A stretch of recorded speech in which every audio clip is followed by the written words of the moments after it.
Hi, Ms. Lancaster here. Just our quick little check-in for our Chapter 8, the chapter on the institution of media and social problems in relationship to this.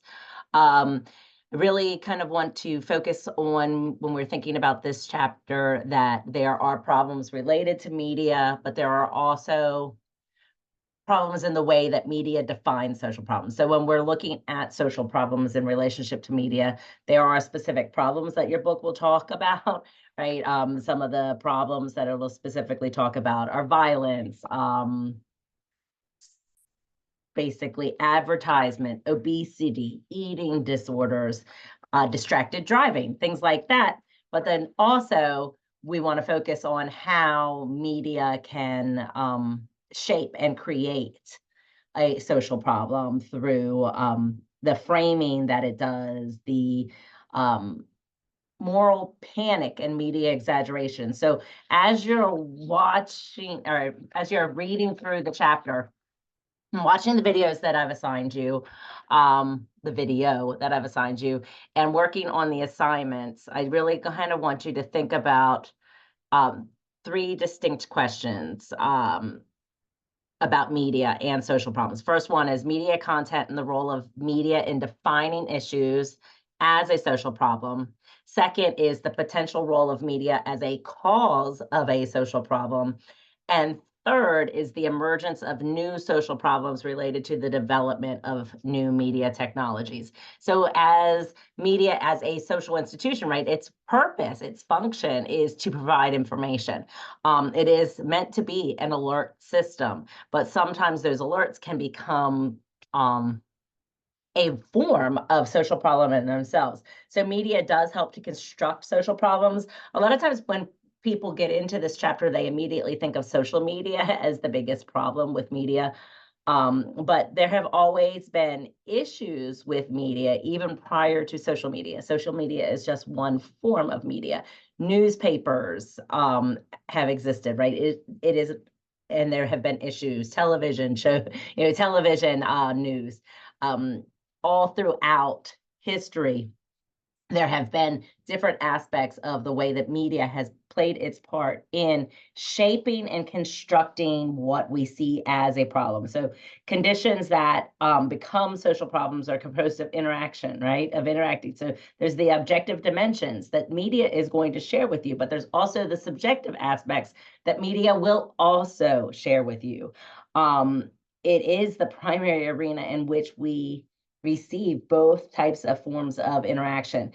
Keep in mind that there are individuals who are the media entrepreneurs, those that have the ability to make claims and shape claims to the ideas of what is a problem and what is not. So a lot of what we've discussed so far, or what we've read about and interacted with in our classwork so far this semester, kind of can be thought of in relationship to media as to how all of those problems we've interacted with so far, how they may be shaped and influenced by media. Media ultimately frames and gives us some sort of ideas, right? When we think about the reinforcement of stereotypes and stereotypical ideas, oftentimes can come through media. The book talks a little bit about culturally resonant themes and how those themes kind of are instilled in us through media to help widely held beliefs and values. So they can target certain audiences. We have this idea of confirmation bias, right? Media literacy, or the lack actually of literacy. If we think about what literacy is, if we think about it for reading, it's the ability to decipher what you're reading and understanding. And when we think about media literacy, it's really about being able to interpret and understand the media that is being thrown at you. And a lot of individuals struggle with that aspect. So thinking about media literacy as potentially a problem as well. I don't want to go too deep into any of this because it's way too much for a quick little introductory video, but really what I want you to focus on while you're reading through it is really think about how media frames and shapes our ideas of what is a problem, what is not a problem, right? They can give objective information, but they can also give those subjective aspects of it. And sometimes the objective information can be used in a subjective way to create what we would refer to as a moral panic, right? Through exaggeration. So that's really kind of where I put the target of a larger portion of your assignment this week is really about looking at the history of moral panics and media exaggerations and the shaping of that through media literacy or lack of media literacy. Think also about the theories and their attempts to explain social problems in relationship to media, and really just ultimately to explain media, because media is a social institution, right? Again, as I mentioned earlier, functionalism, and I didn't specifically say it was functionalism, but functionalism would talk about how everything serves a purpose and a function. The purpose of media is to be an alert system, to give us the information that is necessary in society.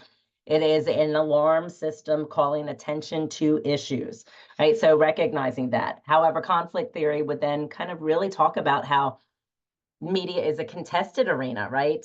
It's an arena in which ultimately you have these different forces and different sides and different various groups within the social institutions, in the social institutions specifically of media, bombarding us with messages, right? People really think that a lot of, when we step back and recognize talking about social problems, and one of them, when we really think about these moral panics and media exaggerations, there are a lot of issues today that people think are so much worse today than they were in the past. But a lot of that has to do with the fact that we are bombarded with media messages today in comparison to what we would have been 20, 30, 40 years ago, right? So really kind of understanding what conflict theory is saying is those that have the power to share their message are going to share their message. And those are the messages we're more likely to hear.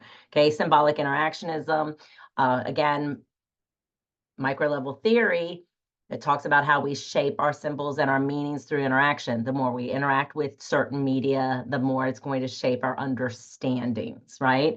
And then there's some specialized theories this time that really talk about the public arena model and the agenda setting. They're not the same theory, right? But they overlap in many ways with the constructionist approach, which is very connected to symbolic interactionism. It's like we really kind of have to recognize how stories come into attention and out of attention through various agendas, right? So I'm blending all of these theories together because I don't want to really go into too deep into each one. I really want you all trying to dig in and understand them. Don't forget that I am here. If you do have any questions, please feel free to reach out to me. But again, as you're focusing through the chapter, reading through the chapter, really focus on how media shapes the problems, isn't just the problem itself, right? It's kind of like when we think back to the gender chapter. Gender